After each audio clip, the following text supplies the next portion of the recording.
Welcome to the Life Science Coach. Today's topic, placenta in mammals. Understand its structure, types, functions, and importance in fetal development in a simple and easy way. Don't forget to like, thumbs up, share out, box tray, and subscribe bell. Let's begin. Introduction to placenta in mammals. Placenta is a special tissue connection formed between the mother and the developing fetus.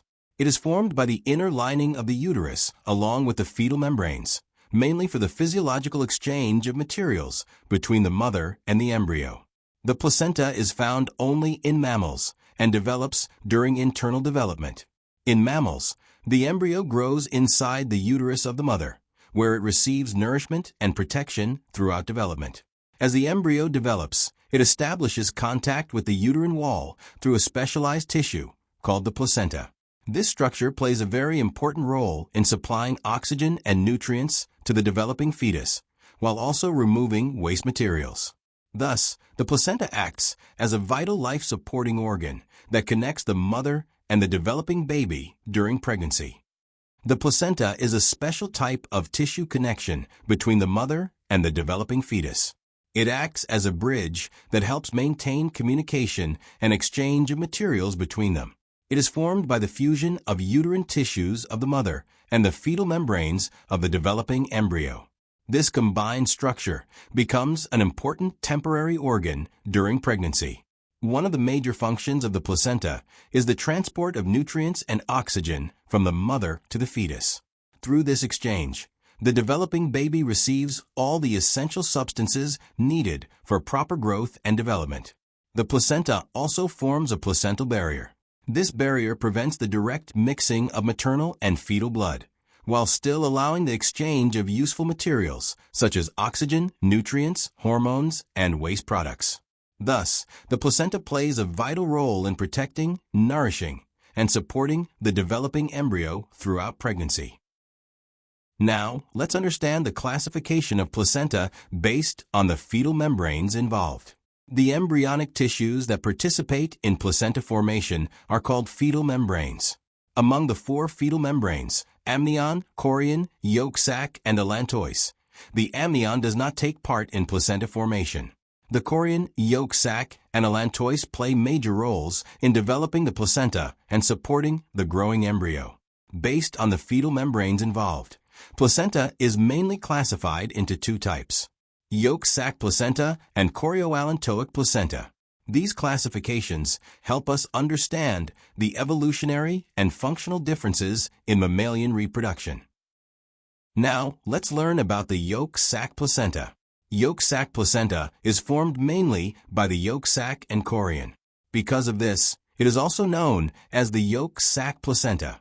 In this type of placenta, the chorion develops small wrinkles and corrugations on its outer surface, where it comes in contact with the uterine wall. These wrinkles help the blastocyst attach firmly to the uterine wall and reduce the chances of premature removal. This type of placenta is commonly seen in marsupials, such as the marsupial cat. So, the yolk sac placenta plays an important role in early embryonic attachment and protection. Now let's study the Chorio-allantoic Placenta. This type of placenta is formed by the fusion of the chorion and allantois. As the allantois grows larger, it comes in contact with the chorion, and together they form the Chorio-allantoic membrane. On the outer surface of this membrane, finger-like branched outgrowths, called villi, develop. At the same time, the uterine wall forms depressions known as crypts. The villi fit into these crypts, creating a strong connection between the embryo and the mother for efficient exchange of nutrients, oxygen, and waste materials. This type of placenta is highly developed and is found in mammals such as humans, cows, and dogs. Classification of placenta based on the distribution of villi, focusing on the diffuse placenta type. In diffuse placenta, the chorionic villi are uniformly distributed over the entire surface of the blastocyst. This type of placenta is generally chorio-allantoic in nature. The uterus develops small depressions called crypts, and the villi fit into these crypts, helping in attachment and nutrient exchange between the mother and the developing embryo. Diffuse placenta is commonly found in animals like pigs and horses. The diagram on the right shows the arrangement of chorionic components and the uniform distribution of villi in diffuse placenta. Cotyledonary placenta, which is classified based on the distribution of villi. In cotyledonary placenta, the chorionic villi are not spread uniformly. Instead, they are arranged in separate groups over the surface of the embryo. Each group of villi is called a cotyledon, while the areas between them remain smooth. The uterine wall develops thickened structures known as caruncles. These caruncles are made up of groups of crypts and help in attachment between the fetal and maternal tissues. This type of placenta is a Chorio-allantoic placenta because it is formed mainly by the chorion and allantois. Cotyledonary placenta is commonly seen in animals like sheep, cows, and deer. The diagram on the right shows the grouped arrangement of cotyledons around the developing embryo. In this type of placenta, the blastocyst contains both villi and cotyledons. The villi are distributed between the cotyledons, giving it an intermediate arrangement between the two placental types. This structure helps in better attachment to the uterine wall and improves the exchange of nutrients and gases between the mother and the developing fetus. Intermediate placenta is commonly found in animals such as camels and giraffes. The diagram on the right illustrates the arrangement of villi and cotyledons in the placenta, showing how both structures are present together. In Zonary Placenta, the villi are arranged in one or more circular bands around the blastocyst, instead of being spread across the entire surface. Some animals, like dogs, have a single girdle of villi, while others, such as foxes, may have two girdles. This arrangement forms a belt-like zone around the developing embryo. Zonary placenta is a Chorio-allantoic placenta, formed mainly by the chorion and allantois. It helps in efficient exchange of nutrients, oxygen, and waste materials between the mother and fetus. Examples of animals with zonary placenta include elephants, dogs, and cats. The diagram on the right illustrates the band-like arrangement of villi surrounding the embryo. Now let us understand the fifth type of placenta based on the distribution of villi, the Discoidal placenta. In this type, the chorionic villi are concentrated in one or more disc-shaped regions instead of being spread throughout the entire surface. This specialized arrangement helps in efficient exchange of nutrients, oxygen, and waste materials between the mother and the developing embryo. Discoidal placenta is a type of Chorio-allantoic placenta, meaning it is formed by the chorion and allantois together.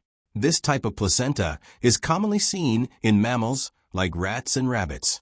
In humans, also, the placenta shows a discoidal arrangement. So remember, disc-shaped villi distribution equals discoidal placenta. Let us study another important type of placenta called the Metadiscoidal placenta. In the beginning, the chorionic villi are spread uniformly over the entire surface of the chorion. But as development continues, these villi become restricted to one or more disc-shaped regions on the ventral side. Because of this disc-like arrangement, this placenta is called Metadiscoidal placenta. In humans, there is only one disc of villi, so it is known as a monodiscoidal placenta. In monkeys, there are two discs of villi, and this condition is called bidiscoidal placenta. So, remember, one disc means monodiscoidal. Two discs mean bidiscoidal placenta. Examples of metadiscoidal placenta include humans and monkeys. Now we will study the classification of placenta based on the nature of contact between the chorion and the uterine wall. The placenta is mainly divided into two types, Indeciduate placenta and Deciduate placenta.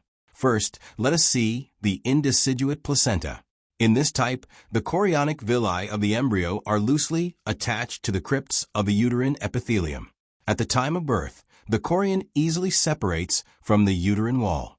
Because the attachment is loose, there is little or no bleeding during parturition. Examples include pig and cattle. Now let us understand the Deciduate placenta. Here, the union between the chorion and uterine wall is very intimate and strong. The villi are deeply embedded into the uterine tissues. So, during childbirth, some maternal tissues are also shed along with the placenta, causing considerable bleeding. Examples of deciduate placenta are seen in humans and monkeys. So, remember, loose attachment means indeciduate placenta, while deep and intimate attachment means deciduate placenta. Classification of placenta based on the type of tissues involved. Depending on how closely the fetal tissues and maternal tissues are associated, placenta is classified into 5 major types. The first type is the epithelial placenta, where all the maternal tissue layers are retained. This type is commonly seen in animals like pigs and horses. The second type is the syndesmochorial placenta. In this type, the uterine epithelium disappears, allowing closer contact between maternal and fetal tissues. It is commonly found in ruminants, such as sheep and cattle.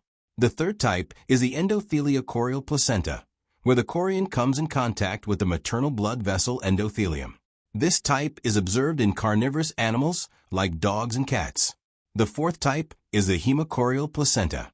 Here, the chorionic villi are directly surrounded by maternal blood. This type is found in humans and monkeys.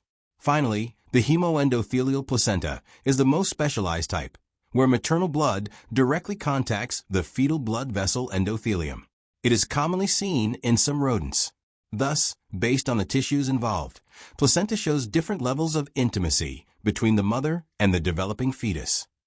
Most important functions of the placenta. The first function is nutrition.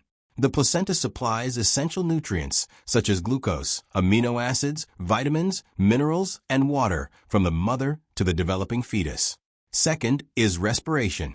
It helps in the exchange of gases by supplying oxygen to the fetus and removing carbon dioxide.